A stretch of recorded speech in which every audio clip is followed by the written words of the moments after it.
Welcome to another episode of the Market Makers in Middle East and Africa podcast. I am your host Abrar Hussain. Today I speak to a special guest, Omar Almahmoud. He's the CEO of ICT Fund, initiative by TDRA.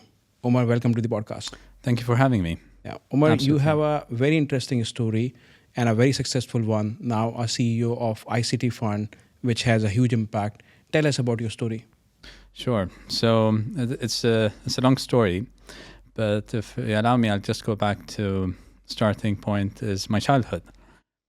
Initially, I grew up in the UK due to my parents, you can say, pursuit of their degrees. Both of them are professors who are now retired, but they were pursuing their degrees to study in the UK and come back with a PhD. So initially, when I grew up there in the UK, that had a lot of, you can say, impact on my upbringing when it comes to what I want to do in life and what it ultimately led to me as managing this fund. I chose a degree which was rarely found in, you can say, in most of the universities in the UAE, which allowed me to be kind of a rare commodity when it comes to employers selecting UAE graduates. So the only, you can say, venue for telecommunication engineers to come out of university was at what was known as Salat University, which today is Khalifa University. But during this course of study, I had this, you can say, habit of coming up with the new solutions or applying new tech and trying to deploy it and making use of it, even during the course of my studies. So what happened was initially MMS came out. I don't know if you are familiar with this technology, which is the predecessor of what we have today in terms of all the social media applications or messaging applications which we have today. So when it first came out, I went around to a close-knit group friend of mine, and I told them that there's this 1,000 character SMS. And they were very intrigued. And I said, would you, for example, register? And based on that, then I would, of course, send you on a weekly basis content. And they said, okay, that sounds reasonable. We'll subscribe for 35 dirhams. And based on that, then they started receiving my weekly message. Mm-hmm. It was more of a newsletter, so it was like a student newsletter. And based on that, then this spread across the student population, and other students came across and said, we would also like to be part of this, you can say, message, which is being sent across on a weekly basis. And I said, I can't afford to cover the cost, so would you pay me? Thus started the concept of setting up this, you can say, student newsletter, which grew across the UAE universities, and people from across you can say, other universities were trying to pay me remotely. At the final year of university, I had to select a project, and then that had another profound impact on my trajectory of what I want to do. So my project was to come up with a smart, you can say, solution to connect the university and control it through, you can say, a mobile phone. You would call in the landline, it would say, please enter your PIN number. You'd enter your PIN number, and then it would say access granted, for example, and then press 1 for lights, 2 for AC, and so on. Mm-hmm. So I successfully built that system single-handedly and then stood on stage and very proudly, you can say, presented the sound to the mic and showing everyone that people can actually control the lights at the auditorium and so on using a touch tone. And then when I heard, for example, the applause, I just realized at that moment that this could be, you can say, the beginning of something new. Instead of pursuing a career within the telecom corporation, since the university was funded by him, I said, if I can do this, then probably I can do anything. And thus that started this, you can say, journey of entrepreneurship. That's when I made the conscious decision to become an entrepreneur and raise capital and start a company that does these solutions.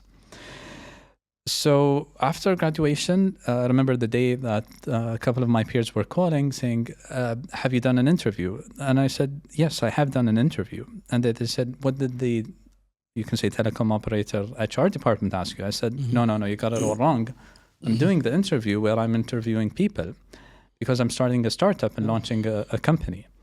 And they were overwhelmed with this. And it was just, you could say, a different trajectory from my peers who were typically, you say, following their careers within the telecom operator, which is Etisalat back in the day. And after that, successfully raising capital and deploying the startup, which builds solutions, for example, for the RTA, or for example, banks, you swipe, for example, or you withdraw money, you get an SMS to your. So this was pre-iPhone era. Oh, okay. So this was extremely early. Before, when I mentioned MMS, these technologies were very, very early. After that, we did Bluetooth proximity marketing, where let's say you go to a McDonald's, it says, please open your Bluetooth. You would receive marketing material. In addition, that every 50th customer would get a discount voucher for 25%, for example. So if you are within the vicinity of that, you can say broadcasting unit, you would receive those messages. So we used to do these for events and convention shows, etc. I then ventured into the web, pivoted also into the Web 2 space, where we did some, of course, automated classified advertisements. So we used to do something, well, I won't say I was very proud of it, but it was something we used to do, which was a bit shrewd, I would say. Initially, we presented our solution to one of the local classified newspapers, saying, if you want to make it easy for your customers to post advertisements, so the way they can do it is easily to send in an SMS. Back in the day, they used to fax in their ads, or they would come in person and pay, or write down and jot down the advertisement. So what happened was, we said if they just send in an SMS, people would then digitize on your behalf as a newspaper the ad, and you would get the revenue automatically at the end of the month from the telecom operator. So we presented that solution, and when they said, sure, just let us know how, give us the side decks and we'll come back to you. 3 months of follow-ups, nothing. And then all of a sudden I discovered that they've deployed something similar along the lines of what we presented. So I said, okay, if that's the case, then probably we should compete with them. If they have a newspaper, we'd probably set up our own newspaper. So a bit aggressive there. But anyway, what we did is that, and we wanted to take a market share as well from the online space. So what we did is that we monitored all our competitors' website for any new incoming ads. So let's say if you post an ad on, let's say, Do Visit, what would happen is by the afternoon you'd get an SMS saying like, hey, do you have a car for sale? Yeah. And then you would just respond to this SMS and it would automatically publish it on your behalf online.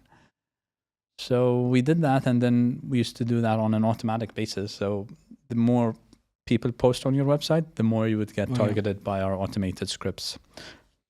Anyway, but that was something we used to do. After that, during that course, my journey was also met a different, you can say, crossroad, where one of the mentors who I met at one of the events, he was the vice president of Motorola in the US. He was managing the R&D centers across the globe, 13 of them.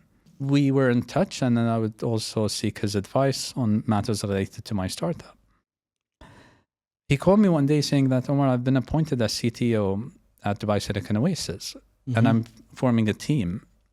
Would you like to join as head of investments? And I was, thinking, like, do I pursue this, or do I, you can say, proceed with my ventures and go along those lines? I mean, they complement one another perfectly. So I said, okay, I'll hire someone to manage my startup, and then, of course, pursue this, which my mandate was to set up an incubation center, which today is DTech, if you are familiar with DTech. So that was my initiative. And then, of course, my colleague was mandated to set up the fund, which is the Dubai Silicon Oasis Fund, which is now deploying and supporting startups and tech in the UAE, especially in Dubai Silicon Oasis in Dubai. So for 2 years, we worked on that initiative. But of course, you can say for many different reasons, the whole team, which was from Silicon Valley, except for me, we all decided that maybe this isn't the right fit. We're more looking for something more adventurous, and we all decided to more or less leave. The ICT Fund was coming into existence. It was just starting out as an operational entity under the TDRA. And the CEO calls me up, and who's, you can say, very familiar with me because I've been always asked by him in his previous, you can say, role as the IEEE chair, as well as a professor at UAE University, to always speak to students as a role model or as someone who ventured out into the tech space and did his own startup and raised capital. So he called me and said, I've heard about that you've left your initial role at Dubai Silicon Oasis. Would you like to join the ICT Fund? And then I said, yes, but I would just need a bit of a break. And I would like to join, of course, no issues there. So I do, after an extensive break for around 6 months, I do join the ICT Fund. And afterwards, for a brief period, the previous CEO left and he went into retirement. And then I took over ever since. So to give you an idea what the ICT Fund does, it's mandated by, of course, its mandate to develop the ICT sector in the UAE based on revenues that are based on you can say, legislation that stipulates any licensed operator in the UAE shall pay a 1% revenue fee towards the fund on an annual basis. So we do this all for the purpose of developing the ICT sector and with the long-term vision of having a knowledge-based society in the UAE. And we have a 4 investment pillar strategy. It's education, research and development, incubation and entrepreneurship, and national technology initiatives. So why education in the first place? To build a knowledge-based society, you would typically have human capital as a resource. And human capital doesn't pop up out of thin air, but it pops up by investments in education. So with our mandate, what we do is we provide scholarships to send students locally and abroad to study and study tech degrees. Undergraduates, graduate students, all pursuing tech degrees. At the moment, we have a pool of about 900 engineering students locally and abroad who are on our, you can say, current scholarship program. We're also funding the setting up of labs. So we've established 4 labs in 4 different universities in the UAE, all for the pursuit of having the tech-related degrees, having the latest educational infrastructure available unto the students who are pursuing tech-related majors. So it makes it a more attractive. So us as custodians of the technology sector in the UAE, it makes it a more attractive field of study instead of them pursuing other fields of study. In terms of incubation, as I mentioned, the second pillar was R&D, and the outcomes of that is intellectual property. The third one is entrepreneurship and incubation.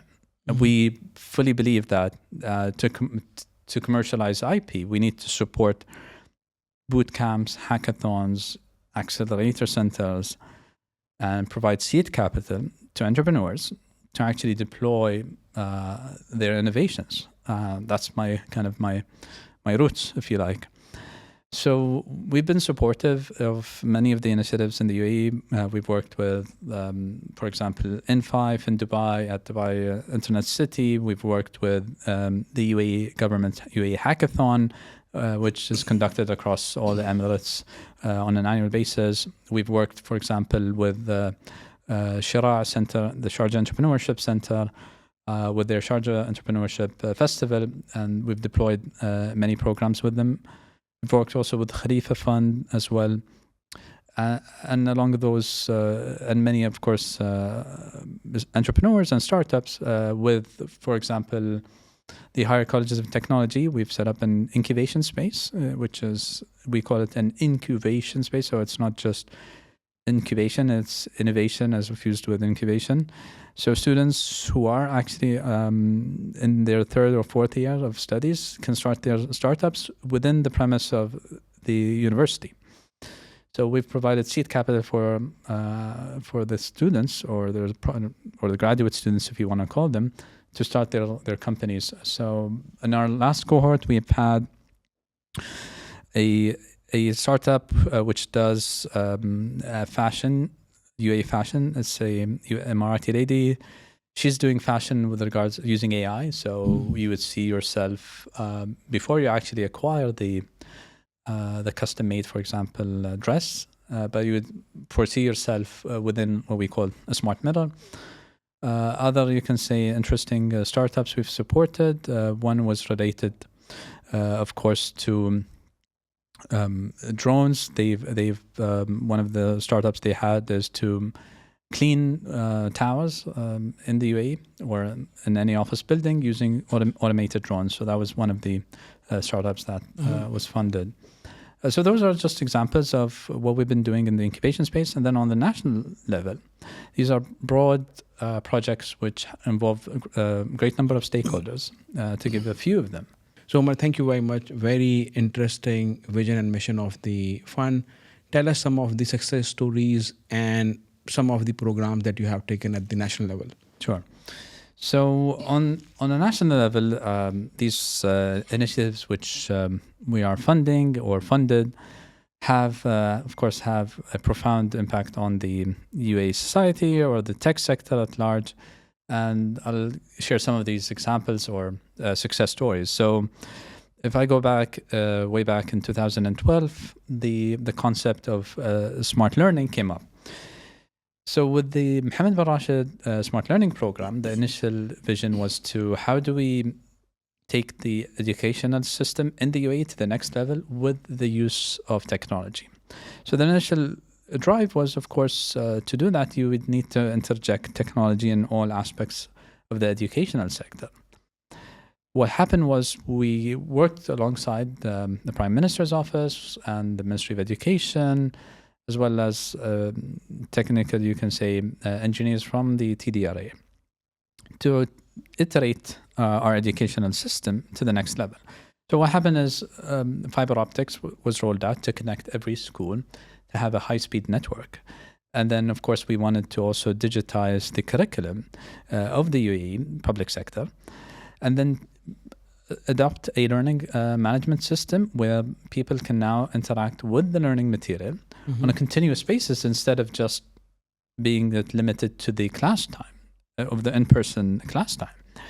So students are now, of course, interacting with the material. They are exposed to the material on a more continuous basis just due to the nature of having it digitized. Once you digitize, of course, the material, what would happen is you would now be able to measure metrics such as response time, memory retention, as well as many other aspects of the educational system. So what happened was the dream was to arrive at a point in time where every student can have material generated on the fly based on their shortcomings or on their strengths due to the interaction of that student with the system. That is the ultimate dream. That's why we call it smart learning. Have we arrived at that time and moment? Maybe we were too early. But luckily what happened during COVID is the whole UAE never shut down for its educational system, whereas maybe some other countries struggled with having a student population to be taught remotely just due to the nature of the infrastructure not being there, or even students not having a device just like they had as a courtesy of the ICT Fund.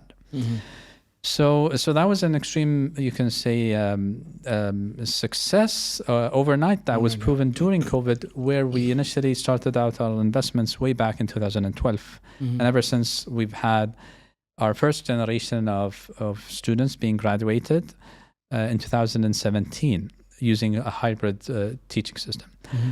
Another success story is the digital transformation that happened in the UAE government, where initially the UAE government, His Highness the Prime Minister, announced that we're moving away to a digital government or a mobile-based centric government, where public services are offered on a 24-hour, 7-day basis, and it should be accessible by all. Using a mobile phone.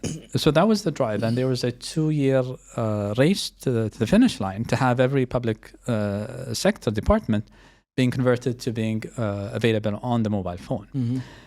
So that started in 13, and the deadline was in 2015. And luckily, every public sector department was converted to be to have its public services presented online, or sorry, on a mobile phone. Some of course, our portfolio of investments is what I don't know if you are familiar with UAE Pass. So that's built on the FedNet, the federal network. That's also built on the mobile application network, which came into place. And then, of course, the single sign-on application, the UAE Pass, as well as the digital wallet, which sits within that application. So let's say you go to a bank, and the bank would require, for example, a verified set of documents. Instead of the bank representative establishing the authenticity of your documents in person or inspecting them, they would request it through that app, and they would get a verified, centralized version of a digital copy of your passport, for example, or your Emirates ID, or whatever official government document they may require. So that's just to give you a success story, which now I think everyone who is listening or seeing can actually benefit from the infrastructure that was rolled out, the application layer that was rolled out, and then all of these smart applications built on top of that. And today in everyone's pocket, UAE Pass, for example, the single sign-on. So that's just a showcase. And then we were very, of course, privileged to be mandated by the government to support the UAE's endeavor into the space, you can say, sector. So it is a privilege as well as responsibilities to support the great people behind the space programs in the UAE. So the astronaut program, the Mars 2117 initiative, and then, of course, the Moon rover. All of this based on the vision and strategy of the UAE government and its leadership to support this. So we've been extremely privileged to be part of that program. I mean, that's very interesting, Omar, and this has been very successful program. Specifically coming to the UAE astronaut program, the Lunar Mission, and the Mars 2117, what is the vision behind it, and what is the national impact you see both on the advancement and on the pride? Sure. So to share, being part of the government and seeing the visions and the strategies that are being rolled out, so they all fall into play that the ultimate goal, of course, the UAE is the prosperity of the UAE. So most of our programs, metrics are all to elevate and raise the status of the UAE ranking globally in many of the Global Innovation Index, for example, or for example in the Network Readiness Index, or for example the Soft Power Index. So these are kind of driving forces which manifest themselves into these projects which you see and the long-term vision which we have. And just to reiterate, like the His Highness the Prime Minister's vision is like, me and my people, we like to be first always. So as a kind of one of his statements, which he always says and uses it as kind of a driving force for us to iterate. But there is an underlying story behind all of this vision. It's not just the limelight or the optics, as many people call them. There is an underlying story, and I'll go back to the founding days of the UAE. So if we go back, and I draw, you can say, inspiration from the formation of the country. So as many may know, that the country came into existence in 1971, but with very limited resources back in the day. So people, let's say people from the desert, have something they need to do on a continuous basis, which is to find water. And then having that, you can say Bedouin survivalist mindset is like, how do we get water from the ground? That is a typical, you can say, day-to-day requirement of someone who needs to survive in the desert. So coming from those roots, and then having, for example, the blessings and bounties of natural resources, being abundant in this part of the world, and then people realizing that we had nothing and then something, we should make the best of it. And what is the best way to make the best of it if we all, you can say, collectively come together? And thus that concept of the federation came into existence, is that let's work together for the greater good. So I'll put it into context with related to technology. So consider it a startup. That's most successful startups are actually teams. So this team, which came into existence, initially the discussion was, how do we form this team? The UAE government or the UAE Federation. How do we form this team? Is that by working together, and you can say for the collective good of everyone and everyone on this land. And thus that concept of this, if you want to call it the startup, came into existence, the UAE government. And ever since ever, it's been a pioneering drive, and part of the fabric is that pioneering spirit. How do you build the first hospital? How do you build the first Ministry of Education? How do you build the first roads? It is a very, you can say, steep learning curve. But ultimately, it allowed us to have that, you can say, one, that gratitude of having nothing. So in one single household, you would have people who grew up with no electricity. I remember asking my mother, how did you grow up with no electricity? How did you sleep in those summer nights? The answer was, we poured water and slept on the rooftops. And today, the same generation that goes to the ISS, for example, is working together or lives in the same household with the people who grew up and were born with no electricity. It is such a surreal, you can say, experience, that having all of that in one. But again, the gratitude, I think, or the pioneering spirit or the patriotic spirit of what makes the UAE is to come from nothing to having many things. Mm-hmm. It just is like, let's push it forward. Let's have this goodness instilled in all of us and in the next generations to come, and let's work on that and support our forefathers who put this together. I mean, that's very inspiring, Omar. Thank you for sharing. Digital Government Initiative. So what is this, and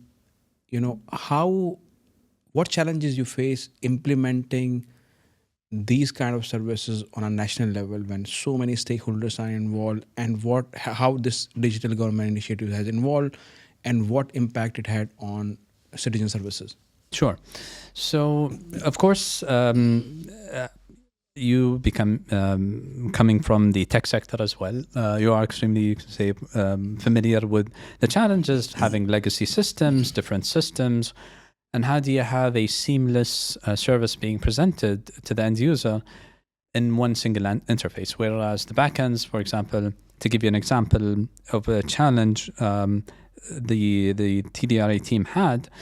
So the TDRA team had a challenge where they were mandated to deploy something called the Ease of Doing Business application, or Bashar A'malak in Arabic.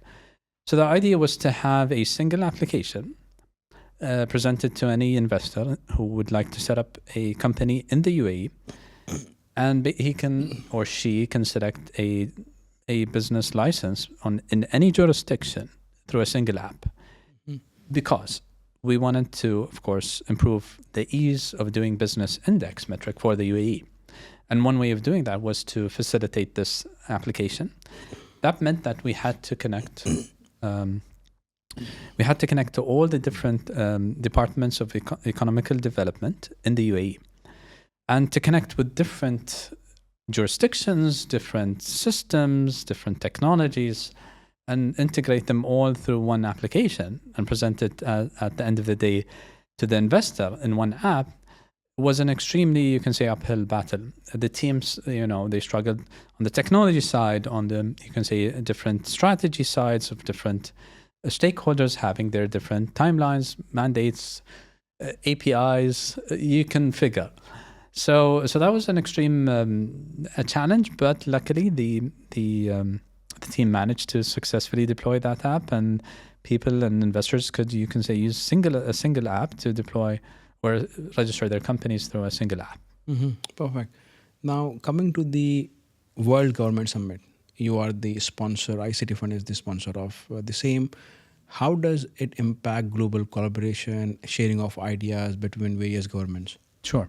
So we're also privileged to be partners with the World Government Summit, which is happening next week. We've supported their mandate as well as part of getting different best practices being shared by different governments from across the globe, as well as having the best minds from different areas in life being gathered in one single place and having them debate and discuss how do we better humanity, more or less. How do government's original role was to serve the people, and having people come and discuss best practices is why we've been supportive of the World Government Summit. But there is also the technology side. So one of the key underlying undertone of the summit is the fourth industrial revolution, and us being custodians of the technology sector in the UAE, we look at the fourth industrial revolution, and now people are coining the fifth industrial revolution, is most of the, you can say, the foresight that the UAE has stems from many of the discussions we have. So, for example, the UAE government had the first ever AI minister. How did they come up with this concept of the first AI minister, if not the World Government Summit? And based on those discussions and, you can say, future foresight, panels, discussions, and having futurists in the room, all of that led to the improvement of what we have in terms of the society we have today in terms of technology, or even in terms of public services that are being deployed in the UAE. This summit is a platform that the UAE is extremely, you can say, proud of, and it has ripple effects for many, you can say, governments across the globe. The best, of course, Prime Minister awards, and all hats off goes to the team that are behind this at the World Government Summit organization. Mm-hmm. Omar, coming to the UAE on the tech side, how do you see the current opportunities that are there in front of the UAE on a national level, and what challenges do you see for startups, for becoming a tech hub? So how do you see it? Sure. So after COVID, many people from across the globe made their way to the UAE, or even during COVID. The question may arise is like, why? So the reasons are pretty simple. Is the foresight that we have in the UAE is that we want to have and you can say a community or a society that is conducive, of course, of the economy, and having people to set up their lives here, and then, of course, being successful alongside the UAE. So the more successful people make their homes here, the more people, you can say, the more the UAE would be a successful economy or a country. To come back to the tech side of things. So many of the entrepreneurs and many of those who are making their way here are actually are in the tech sector. We have a buzzing digital assets community. We see AI being deployed, lots of investments made by UAE government and or UAE affiliated investment organizations and authorities, all in AI. We see our telecom sector growing and becoming one, or if not one of the best in the world, with the 5G network. So all of these together are conducive of having, you can say, a thriving tech country that is being, you can say, leading the region in terms of either the economy or even the technology development. And given that many have made this their home, their new home, we will reap, of course, the benefit of many, you can say, many innovations to come soon. Maybe not many people realize that the trajectory of the development of technology is not on a linear fashion. It's more of a exponential fashion. And many people have a hard time realizing how fast this is happening and at what pace. And you mentioned about AI. I think AI is a big buzzword. How do you see AI playing a role going forward, both globally and, specifically in UAE as well? So, and I think UAE is the only country which has AI ministry, so which is make it, more important. Indeed. it is symbolic of the UAE to have the first minister, and as well as very early on, and it came out of the World Government Summit as part of the discussions. So what we foresee is AI is, of course, now playing an instrumental role in all the technologies, not just in the telecom sector, not just in digital government. Now you have preemptive services. For example, the applications in your phone would preemptively notify you that this is expiring, or this needs to be done. Or, for example, in the transport, you can say industry, autonomous vehicles, that's based on AI.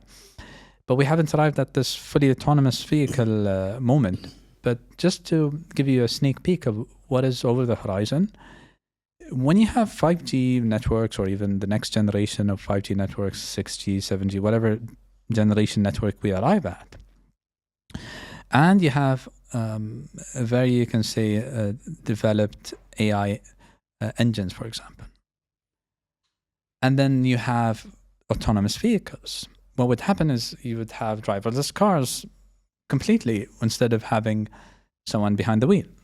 We would arrive at that moment, I presume, before anyone realizes that we have arrived. And I think it dawned on people, especially when they saw OpenAI and ChatGPT, and they were just taken back with the quality of the outcome or the outputs of that engine. If we extrapolate based on that simple, you can say, example, what if we deploy this in the cars, in your work, and having it all autonomous? It would be a different era. These now, so of those who are interested, maybe if you can Google some of these AI agents, which you would give it a task and it would reiterate till it actually gets the task done. Let's say an agent that go into the stock market and make me money. And it will start, you can say, trying to learn. You'd give it money, access to your credit cards, access to APIs, etc. And based on that, then it would arrive at this. It would learn, compile a model, and then iterate and improve and make mistakes and improve until it makes you money, for example. Or drive perfectly. Or come up with, you can say, solutions for your business challenges. Or become your autonomous lawyer. So many, you can say, that is coming over the horizon, and all of these technologies converging soon. That is an interesting time to be alive. Well, when you look for investments in new startups, what kind of startups you target, or your strategy is to help which align with the fund's strategy and the vision of the fund?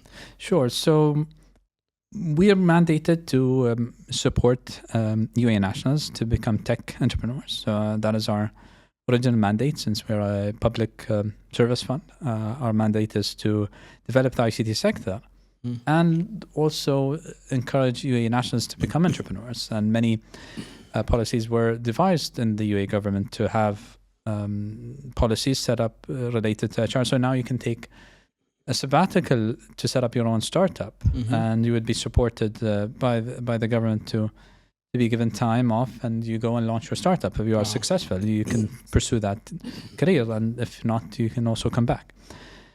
So what we look in terms of startups is we look at, one is a startup matching the UAE, for example, vision when it comes to the many strategies we have related to science, technology, and innovation. We also look at how does it align with our value and mission when it comes to the telecom or tech sector in terms of the TDRA mission and vision. We also look at the individual. Does he or she have the right, you can say, background or backstory, and or do they have a team, more or less? So the team is kind of the key metric we're looking at, instead of being a single lone founder. So those are some of the 3 metrics we look at, or KPIs, and based on that we would ultimately make a decision. Now, coming to your personal side, and I have seen that you have a very interesting thing called Intellect, the Intellect, where you share stories about business, about tech. So tell us about it and how you got inspired to kind of launch it. Sure. So the Intellect is is one is a newsletter as well as a website. So on the website, I would share some of the articles which from my reading material I find interesting, and publish them online for people to read, and I think they would find value in them. When it comes to the articles I write, that's something, it had a long story, but to keep it brief is, I'm a voracious, you can say, reader, and I read a lot of books continuously, almost non-stop. So one thing I was taken back when one summer I was traveling and I was sitting in an afternoon. It was in Lake District in the UK. And we rented out this house, and I would grab a book. The house had a library, and then I would just read it till sunset. And I would be probably done by the book by the end of the evening. And then it dawned on me that day after day that, Omar, you've been reading all of these books, but there isn't, I mean, how do you read? Like if someone asks you after a while, what does this book talk about? You'd have a vague idea about it.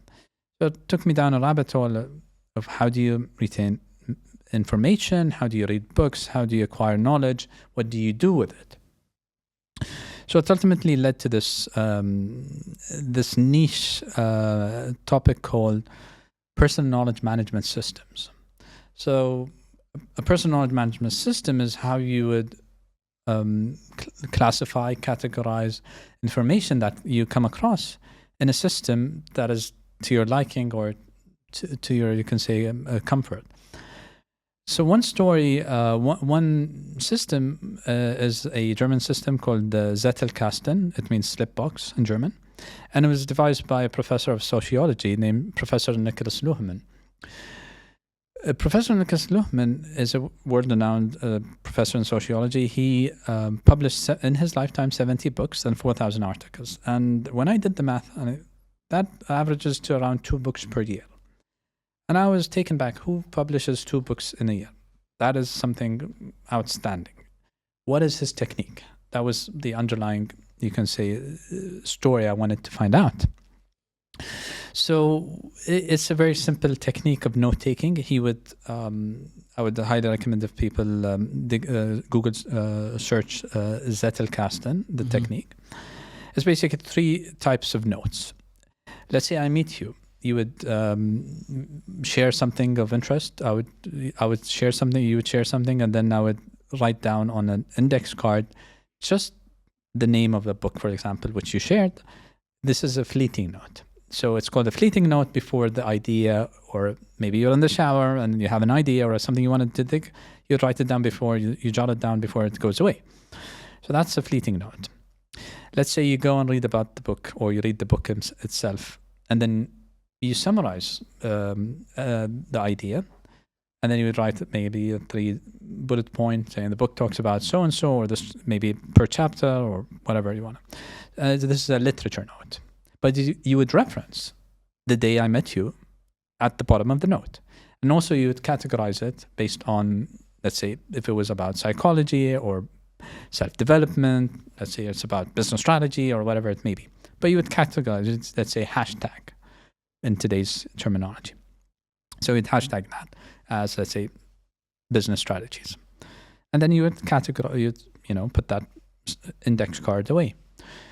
And then you would compile this over many days or many nights. And every time you read an article online, or you listen to a YouTube podcast, for example, you would write down those notes. What would happen is surely you would arrive at your own conclusions. So he has, so we've talked about fleeting notes, literature notes, and now it's permanent notes, what he calls. Permanent notes are your own ideas. You distill your own philosophy, if you like, about whatever you've compiled in terms of maybe you're fusing different ideas and concepts together based on whatever material you've read or summarized. And then that would allow you to arrive at these permanent notes or your own philosophies or your own writings, if you like. So you can also search what they call a second brain, which is a digital garden, they call it, or a second brain, which is an extension, a legacy you leave behind of all the knowledge you've compiled and summarized. Well, one may ask, why does one do this? Well, to learn how to write, is a profound, you can say, skill that would elevate you as an individual and as well as a thinker. Why does, well, Omar, how long have you been doing this? Well, I've been doing this for the past 2 years now. What has it led to? So let's say I coin it in this way, is that I used to see the world in 1K before I had this technique adopted as a life learning methodology. And now I see the world in 4K. You see the world and ideas and concepts, abstract philosophies, all in 4K resolution. So I would highly recommend, one is to have a personal knowledge management system, a technique like Zettelkasten. And if someone is asking, oh, how do you do this in this digital time and era? I would highly recommend Obsidian as an app where you can graphically see all your notes connected and visualized. And then you can say contemplate on those notes in the evenings, and then you would connect different dots together. Then you probably come up with your own ideas and concepts. So highly recommended to do this. What is the manifestation of this? Again, as I said, now I think in 4K resolution, I would say, as well as now having my own newsletter where I would, distill this information to people who are interested in reading what I have to write about. And that has led to many, you can say, interesting interactions and acquiring many smart, you can say, acquaintances of people from across the globe, just based on having a system to capture, organize, distill, and express knowledge. Perfect. I mean, thank you very much. It's kind of very, very useful and very good technique. Now, coming to, UAE has made a lot of progress when it comes to digitization on the tech side. Government services are seamless. Accessibility is amazing. What you will share with your colleagues or with other countries, governments, or people at the who are driving national level programs, or even at the companies level, how they can drive these kind of digital programs which can have a large impact? Of course, working together is the prime, you can say, factor of the success that the UAE has. Working together, like we've been working, we're not a single-handed entity that has done all of these programs or projects. We are supporters of these projects that have been deployed in the UAE. What my takeaway is or recommendations for others who are trying to, you can say, replicate the success we have is, one is having a collective goal that we're all striving for. And then, as I mentioned earlier in our discussion, we were looking into the UAE as founding, you can say the founding fathers came together as a collective, you can say, hive to build this country. If you have that spirit instilled within those people or the stakeholders around the table, is that let's do this for the betterment of everyone else, the betterment of society, the betterment of our children, the betterment of everyone. With that spirit, then now that's like step one. Step two is also seek where others have, you can say, deployed or started or stopped, more or less. So we always say, start where everyone else has stopped. So if everyone has arrived at this, you can say, frontier, how do we up that? That is another, you can say, element that others can take on the lead. That where do we, you can say, push? That creates competition, by the way. So other countries, if they lead for a time, other countries would then push forward and so on. So those kind of two points are a key takeaway for people to deploy the successful technology digital transformation programs. My last question, and I've seen that you're very passionate about reading, about learning. You're quite learned, ma'am. Now, what kind of legacy you want to leave both professionally and through ICT Fund? Sure. It's a big question, a loaded one. Well, again, hopefully, very privileged to be part of many of these programs, and the legacy that everyone, and I think everyone maybe who works in the public sector wants to leave is, how do we push forward the baton to the next generation? Our forefathers have pushed forward the baton. Our generation took it to the next level. now we've pushed it way beyond even what we thought was capable. And the legacy we want to keep is how do we instill the same spirit of pushing it forward for the next generation to up the game of the previous one. That's the legacy we want to keep as a spirit instilled into the current upcoming, you can say, generation to come. So so that's something I want to keep and give away. Thank you. Thank you very much. It's really a pleasure to talk to you and to have you. Great learnings and great vision. Thank you, Mo, for coming, and pleasure to talk to you. Likewise. It was an honor.